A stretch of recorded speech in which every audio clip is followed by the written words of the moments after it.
সৈয়দ মুস্তাক আলী ট্রফিতে ব্যর্থতা, বিজয় হাজারে ট্রফির পরিকল্পনা, এরই পাশাপাশি ভারতের অস্ট্রেলিয়া সফর, বিরাট কোহলির ব্যাট প্যাচ, আকাশদীপের বোলিং, সবকিছু নিয়ে 24 ঘন্টাকে একান্ত সাক্ষাৎকার দিলেন বাংলার কোচ লক্ষ্মীরতন শুক্লা।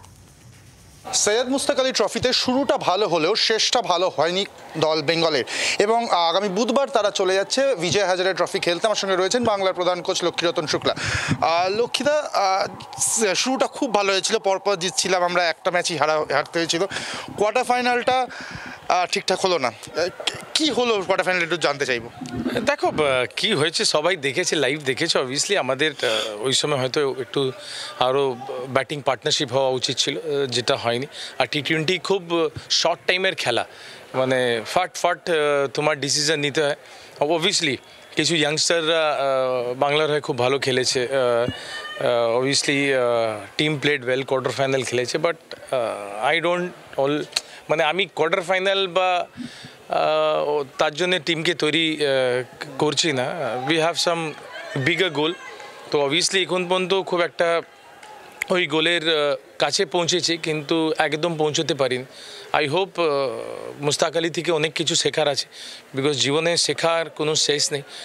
আর এইটা শিখে আমার মনে হয় প্লেয়াররা আরও বেশি বেটার খেলবে বিজয় হাজারেতে। অবভিয়াসলি খুব ভালো খেলেছে মুস্তাক আলীতে, এটা কোনো সন্দেহ নেই, কিন্তু সবাই খুব ভালো ভালো টিমও ছিল। আমাদের ছাড়া মোটামুটি সব টিমেই আইপিএল প্লেয়াররা ভর্তি ছিল। আর আই এম ভেরি ডিসঅ্যাপয়েন্টিং কি আমাদের ছেলেরা, অবভিয়াসলি তুমি প্রত্যেক বছর এরকম পারফরমেন্স করতে পারো না, বাট লাস্ট 2-3 বছর ধরে ছেলেরা খুব ভালো পারফরমেন্স করেছে মুস্তাক আলীতে। যদি আপনারা দেখতে পারেন, অনেকজন কমেন্ট করেন কি এই প্লেয়ার হওয়া উচিত ছিল। আমি বলবো 4-5টা প্লেয়ার যারা ডিজার্ভ করতো কোনো না কোনো ফ্র্যাঞ্চাইজিতে থাকার, আনফর্চুনেটলি থাকেনি। বাট আমি ওদেরকে এটাই বলেছি, গুড লাক। এটা সেমিফাইনাল খেলতে হবে, ফাইনাল খেলতে হবে, ফাইনাল জিততে হবে, জিতলে সব দরজা খুলে যাবে। সেটাই বলতে চাইছেন যে আইপিএলে ফ্র্যাঞ্চাইজিরা নিচ্ছে না কারণ বেঙ্গল চ্যাম্পিয়ন হচ্ছে না টুর্নামেন্টগুলো? একদমই না। সব প্রত্যেক টিম থোড়ি না চ্যাম্পিয়ন হয়। হ্যাঁ, বাট কোথাও না কোথাও আমার মনে হয় কি আরও বেশি, আমি নিজের তরফ থেকে এটাই বলবো, আমি নিজের প্লেয়ারদেরকে এটাই বলি কি আরও শক্ত হো।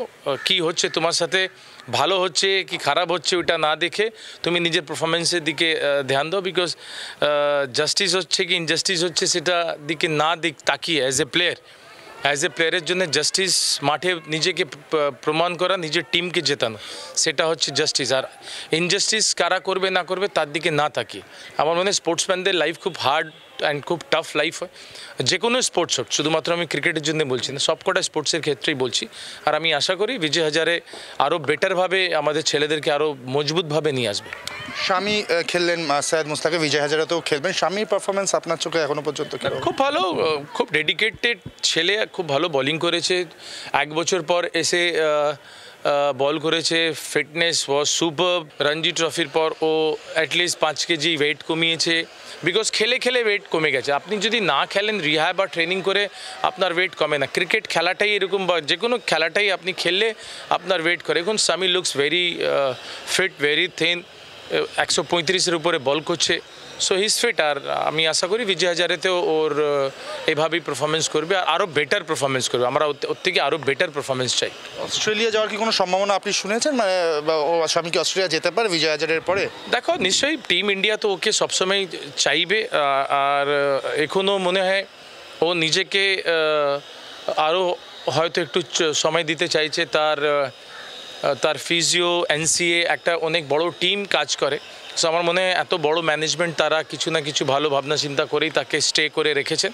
বাট ইয়েস, যদি আমি আগেও বলেছিলাম, আজকেও বলছি, শামি লুকস ভেরি গুড। এবার ও যাবে কি ওকে কবে ডাকা হবে, এটা পুরোপুরি টিম ম্যানেজমেন্টের উপরে নির্ভর করে। শেষ প্রশ্ন করবো, ইন্ডিয়া অস্ট্রেলিয়া যে সিরিজ চলছে, প্রথমটা ইন্ডিয়া জিতলো, তারপর একটা হেরেছে, এবং এই টেস্টেও ইন্ডিয়া কিন্তু খুব একটা ভালো জায়গায় নেই। কেন এরকম হচ্ছে লক্ষ্মীদা, আপনার চোখে কি ধরা পড়ছে? মানে ব্যাটিংটা বারবার ফেল করছে। দেখো, সবাই তো নিজের ব্যাকরণ করে দিয়েছে কি হচ্ছে না হচ্ছে, বাট আমার মনে হয় এটা স্পোর্টস আছে। স্পোর্টসে অবভিয়াসলি একটু টাইম দেওয়া উচিত। অবভিয়াসলি হর্ষিত রানাকে আগে খেলিয়ে আকাশদীপকে না খেলানো, আর নীতিশ রেড্ডি খুব ভালো অলরাউন্ডার পারফরমেন্স করছে, ব্যাটিং ভালো করছে, ভেরি ইমপ্রেসিভ অলরাউন্ডার দেখে সবসময় ভালো লাগে। বাট আকাশদীপ এই ম্যাচে খুব ভালো বল করেছিল। সামহাউ উইকেট পাইনি, কিন্তু খুব ভালো, খুব অ্যাগ্রেসিভ বল করেছিল আর এরা খুব ভালো ব্যাট করলো। অস্ট্রেলিয়া খুব ভালো ডমিনেটিং ব্যাট করলো। কোহলি রোহিতের পারফরমেন্স একদম রান পাওয়াচ্ছে না। হ্যাঁ, আমার মনে হয় কি কোহলি আবার ওই অফ স্টাম্পের বাইরের বল চেস না করলে আমার মনে হয় এই ম্যাচেও ও ভালো রান করতো, বিকজ লাল বলে তুমি অফ স্টাম্পের 5-6 স্টাম্পের বল তুমি মারতে পারো না, ড্রাইভ মারতে পারো না, যেখানে সিম মুভমেন্ট হচ্ছে। বাট অবভিয়াসলি আমরা সবাই ডিসঅ্যাপয়েন্টিং আছি বিরাট কোহলিকে নিয়ে, বাট আমার মনে হয় হি উইল কাম ব্যাক। আর এখনও আমরা একটা টেস্ট জিতেছি, একটা হেরেছি, এখনও এই টেস্টটা শেষ হয়নি আর ওখানে বৃষ্টি হচ্ছে। So hope for the best কি ইন্ডিয়ান টিম সেকেন্ড ইনিংসে আরও বেটার ব্যাটিং করুক আর এই টেস্টটা যদিও না জিততে পারে তাহলে ড্রর দিকে নিয়ে যেতে হবে। অনেক ধন্যবাদ লক্ষিতা কথা বলার জন্য। কথা বললাম আমরা লক্ষ্মীরতন শুক্লার সাথে। বেঙ্গল সৈয়দ মুস্তাকে কোয়ার্টার ফাইনালে হারলেও বিজয় হাজারে ট্রফি নিয়ে আশাবাদী বাংলার কোচ, এবং একই সঙ্গে অস্ট্রেলিয়াতেও টিম ইন্ডিয়া যে কামব্যাক করবে এমনটাই মনে করছেন তিনি। ক্যামেরায় কমলের সাথে অর্কদীপ্ত, জি 24 ঘন্টা, কলকাতা। বাংলার আওয়াজ, বাঙালির আবেগ, জি 24 ঘন্টা।